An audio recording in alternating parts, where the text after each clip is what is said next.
कोई गलती हुई है तो वो कहेगा जी गलती होगी, मैंने बीड़ी पी ली या कोई देव पूज लिया या कोई अन्य गलती होगी, तो उसका समाधान दिया दाता ने कि आपका कनेक्शन कट गया, इसको पुनः सुचारू करवाइए, शुद्धिकरण मंत्र की करा ले और फिर से शुरू हो जा, आगे गलती ना करना। तो ये थोड़ा सा ऑप्शन इसलिए लिया है परमात्मा ने कि इस काल ने पूरे मानव को अज्ञान से भर रखा है और एक परिवार में एक या दो ही परमात्मा का बच्चा प्रथम आता है और वो कोई ना कोई ऐसी समस्या उसके आगे अड़ ही जाती है जिस कारण से संघर्ष करते करते भी गलती बन जाती है। तो फिर उसके लिए बताया जाता दोबारा उपदेश ले और आगे भगवान को याद करके और मर्यादाएं खंड नहीं करना, नहीं तो भक्ति नहीं चलेगी। तो एक दो बार आपको ये ऑप्शन दिया गया है और आप इसको फिर दोबारा ले लीजिए मंत्र, आप फिर स्टार्ट हो जाएंगे। जैसे किसी का मंत्र खंड हो जाता है, दूर देश में बैठा है और उसका पर जहाँ फोन आता है, प्रार्थना होती है तो उसका मंत्र खंड भी होता है, तो भक्ति बंद नहीं करनी चाहिए उसने, क्योंकि उसने नोइंगली नहीं कर रखी। तो फिर उसका जो डिपॉजिट होगी भक्ति वो सुचारू कर दी जाएगी, वो उस ओरिजिनल अकाउंट में आपकी आ जाएगी। जैसे बैंक में कई बार पैसे डाल दिए जाते हैं, कोई नंबर अकाउंट का गलत हो जाता है, बाकी एड्रेस सही है, तो फिर जाकर उसको शुद्ध करा लिया जाता है और मूल अकाउंट में आ जाता है फिर वो। तो ऐसे आप कई एक भगत कह रहा था जी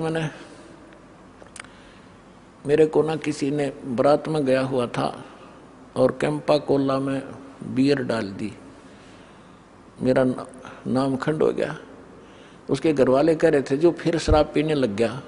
फिर वो आया, जब उससे पूछा भाई ऐसी गलती क्यों करी, कहने लगा जी मेरे साथ ऐसे ऐसे धोखा हो गया। फिर मैंने सोचा टूटता गया पीले छक्के कोई बात हुई है मूर्ख आदमी। अब जैसे किसी के पैर पे गलती से कोई पत्थर गिर गया और उंगली का चोट लाएगी तो सारे टांग ने तोड़ ले फिरते, टूट तक गई है थोड़ी सी, है बिना अकल की बात तुम्हारी। तो उसको ऐसा नहीं करना चाहिए। वो खंड आपने किया नहीं, किसी कारण से हो गया तो वो खंड भी नहीं होता ऐसे। अगर किसी ने आपके साथ धोखा किया है तो आपका नाम खंडित नहीं हुआ। फिर भी शंका बनी है तो सुचारू करवा लीजिए, वो कोई दिक्कत नहीं।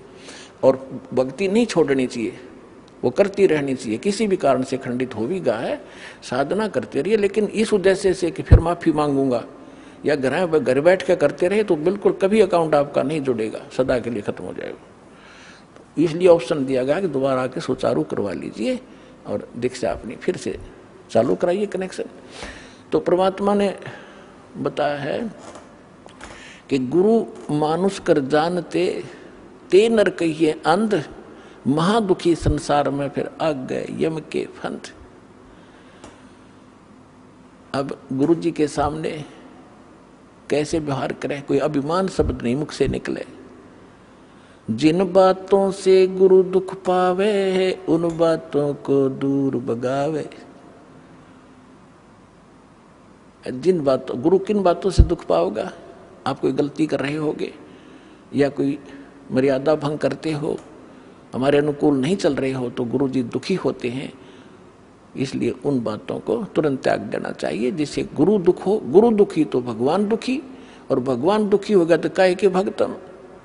तो यहाँ कहते हैं गुरु मानुष कर जानते ते नर कहीं है अंध, होवे दुखी संसार में फिर आगे काल के फंद।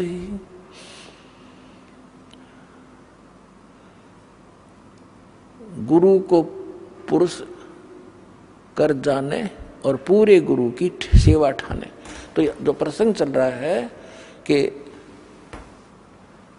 आप जी ने गुरु जी को परमात्मा मानना चाहिए, गुरु जी को एज ए गॉड ट्रीट करना चाहिए। क्योंकि जब आप यहाँ से शरीर छोड़कर जाओगे, जैसे आपको कथा सुनाते हैं कई बार कि अजाजिल नाम के एक भगत थे, जैसा उनको गुरु मिला उसने अपने उस साधना की परिणाम यज्ञ ही किया उसने, और वो वहाँ जाकर उसकी परीक्षा हुई तो फेल हो गया।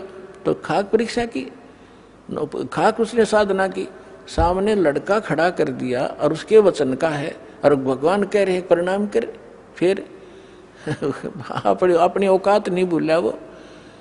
तो तुरंत अगर उसमें सच्चे ढंग से की होती तो वहाँ अकड़ मिलती ही नहीं, उसमें वो अभिमान ही नहीं मिलता, तुरंत कर देता। अपने बालक को, अपने बच्चे को हम कंधे बैठाते, अपने बेटा बेटी को सिर पर बैठा लेते, ऐसे कंधे बैठा कर उसके दोनों पैर पकड़ लेते, तो वहां क्या दिक्कत थी उस मूर्ख को? बिना ज्ञान के ऐसे मार खाता इंसान। तो पुण्यात्मा, जब आप यहां से शरीर छोड़कर चलोगे, ठीक आपकी साधना जो कर रखी है वो जैसे मूल कमल से चलोगे, और मूल कमल से चल के फिर आपका जो सब, क्योंकि मूल कमल फिर स्वाद चक्र, नाभि चक्र, हृदय कमल, कंठ कमल, फिर त्रिकुटी पर पहुंचोगे। तो